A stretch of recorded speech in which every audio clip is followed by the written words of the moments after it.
শখের বসে আজকাল মানুষ ইঁদুরও পোষে। কেউ ঘর থেকে ইঁদুর তাড়াতে ব্যস্ত, আর কেউ বাজার থেকে টাকা দিয়ে ইঁদুর কিনতে ব্যস্ত।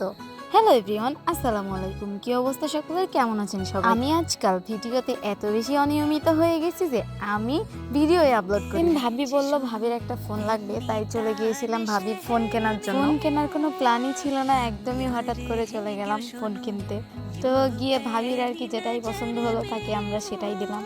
সবচেয়ে বেশি ভাবির কালারটা নাকি অনেক পছন্দ হয়েছে, তার নাকি এই কালারটা অনেক প্রিয়, তাই তার এই কালারের এই ফোনটাই দিতে হবে। সে তার পছন্দের ফোনটা পেয়ে অনেক খুশি, পছন্দের কালারের ফোনটা পেয়ে সে অনেক খুশি হয়ে গিয়েছে। তো দুজনে মিলে দেখছিলাম আর ভিডিও করছিলাম যে অনেকদিন পরে একটা ফোন কিনলাম, একটু ভিডিও করি। ভাবি বললো আমাকে ফোন কেনা উপলক্ষে নাকি সে আমাকে একটা ট্রিট দিবে। তো আমি সেই খুশিতে তো একদম আনন্দে আত্মহারা, সে আমাকে ট্রিট দিতে চলেছে।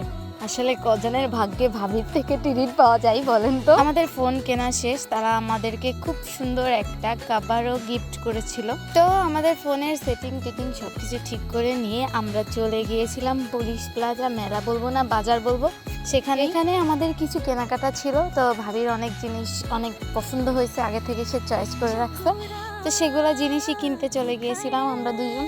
সেটাই আর কি বুঝতেছিলাম না যে কোন দিক দিয়ে তাকে কোন দিকে নিয়ে যাব আগে, কারণ সে অনেকগুলো জিনিসই চয়েস করে রাখছে। আসলে তার কসমেটিক্সের দোকানে গেলে মাথা একদম ঠিক থাকে না, কোনটা রেখে কোনটা নিবে সে শুধু এটাই চিন্তা করে। সে দাঁড়িয়ে দাঁড়িয়ে কিনতেই আছে আর আমি কি করব, আর আমি দেখতে আছি এদিক দিয়ে। আর কি করব, আমার যা কাজ, আমি ভিডিও করতেছিলাম টুকটাক। সে অনেক দিন থেকে বলতেছে আমাকে পাখির বাজারে নিয়ে যাও, তো তাকে পাখির বাজারে নিয়ে গেলাম এবং দেখলাম কোয়েলের খাঁচার ভিতরে অলরেডি কোয়েল একটা ডিম পেড়েই বসে আছে। কোয়েল পাখি দেখতে দেখতে তার মধ্যেই দেখলাম ইঁদুরের বাচ্চা।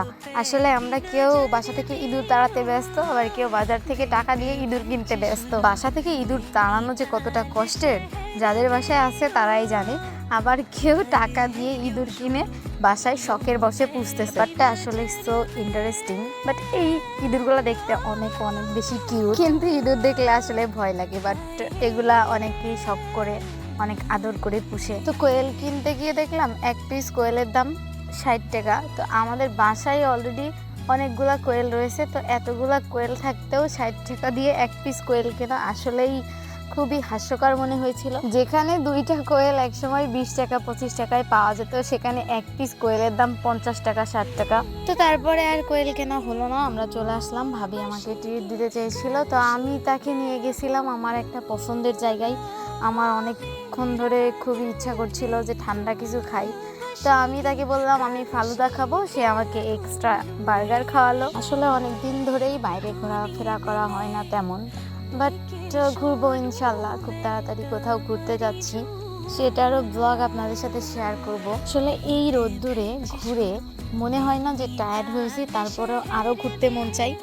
তো তারপরে গিয়েছিলাম নার্সারিতে, কারণ ভাবি অনেকদিন ধরে বলতেছিল তার কিছু ফুলের গাছ লাগবে, তো সেখান থেকে কিছু ফুলের গাছ নিয়েছিলাম। তো এই ছিল আজকের ভিডিওটা। বাই বাই, আল্লাহ হাফেজ।